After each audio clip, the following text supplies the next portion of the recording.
Hey guys, what's up? It's Dan Vallimont here with Fanatic Wrestling, BJJ Fanatics, and today Dynamic Striking. And today I'm out in Albuquerque, New Mexico at Jackson Wink MMA Academy, and just finished filming an instructional video with Coach Greg Jackson, one of the most storied coaches in MMA and UFC. Coached some UFC champions such as John Jones, Holly Holm, and tons of countless other amazing UFC fighters. And they learned a lot from this guy here, just like I learned a lot from him today. And we did kind of a unique instructional video where we actually had me teach a little bit about what I know about wrestling and my background in the sport of wrestling, and then we got the MMA perspective of how does my single leg from a wrestling perspective, what are like the changes or the differences, similarities, what can I do, what shouldn't I do if I'm using it for MMA or even jiu-jitsu. So a really cool dynamic that we had a ton of fun filming this instructional video, but we're just going to give you a quick sneak peek of what to expect from just one of the areas we covered. And so I'm going to start that off, and we talked about everything today was off of a single leg. So the first thing, or one of the first things we covered was what we call run the pipe in wrestling. So without setting up the shot, just kind of getting right to it, some of the things I'm looking for when I get to this single leg position, one, I'd like to talk about my head being up in good position, my hips are underneath me, and one other thing, I like to get my hips underneath me. Now let me get that in a second. But I like to have my hands locked this way with my backhand palm down, so that if he fights his legs down, he's pushing my arms together. If he tries to pull my hands up, he's peeling my hands together, as opposed to the opposite. If I'm locked this way, he can pull up, and it's easier for him to break my lock. So being in good position here, one thing that's important and sometimes hard to see from the camera is my shoulder is getting downward pressure on his hip here, and I'm keeping his leg tight to my body. I'm hugging his leg to my body, keeping this tight, trying to get as heavy as I can here.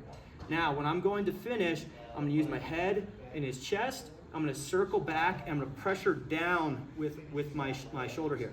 I'm not just gonna circle. If I don't pressure down, he's not gonna fall. He's just gonna circle. There's no reason for him to fall if he's at any kind of balance. But if I can use this downward pressure on his hip at the same time, I should knock him to his butt. And as I do that, I wanna let him hit the ground first before I cover. As I do that, I'm gonna kind of transition to the lower part of the leg as he falls. So I'm gonna sit him as he falls. I like to collect that leg. If I can go to knee on belly, or in wrestling, just cover and get my takedown. And that's what I'd be looking to do. So that's kind of what we're looking for from a wrestling perspective on Run the Pipe. But Coach Jackson's going to show us more of an MMA perspective. Yeah, so very similar, obviously. It's very, very similar. One of the things that we're going to do differently is we're going to control his lower calf so that he doesn't do foot placement to look for ankle locks and counters in that way. So what we're going to do is from the single, instead of holding high around the knee, guys, we're going to slide down and make an X with our hands. And basically with this side and this side, control his calf. So I'm going to have a nice control of his calf. That's going to prevent him from putting his leg outside, around, anywhere. I can really hold that guy in between. We've got a good posture. The second thing is I want my head nice and high. I don't want it on the chest if I can prevent it, that being pulled down for one, but also it's right in front of his punch. I want to be up here a little bit where it's a little more hidden. So I'm here and here, guys. My head's going to be higher. It's the same idea. I'm going to take a step back, but this time with his leg, I'm going to basically, like I'm hiking a football through his legs. I want to try to extend it out as far as possible, again, so he doesn't slide in for leg locks.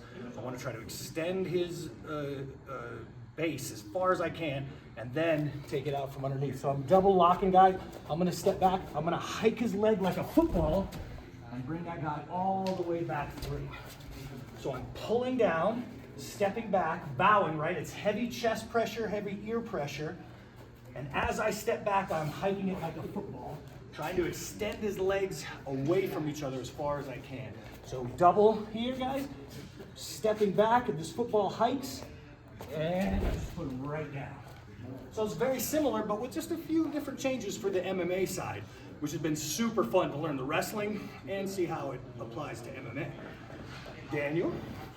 Awesome stuff. And guys, yeah, I mean, the whole instructional, we kind of covered this back and forth dynamic. Like, okay, here's how I would do this as a wrestler. And then Coach Jackson kind of looking like, okay, well, I like what you're doing there, but here's some of the adaptations or things we have to do to have success in the cage with this. So a ton of fun doing this video.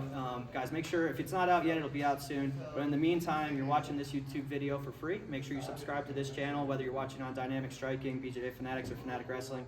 Tons of free content on those YouTube channels, so make sure you're taking advantage of that. But also, if you like this, If you like Coach's style of teaching or mine, make sure you're checking out our other instructional videos. Again, he's got a lot on dynamic striking. I have a lot on Fanatic Wrestling, and this video will be on both of those, as well as BJJ Fanatic. So make sure you're checking those sites out. Make sure you're following all of our social media. Thanks again for watching, guys, and we'll see you soon.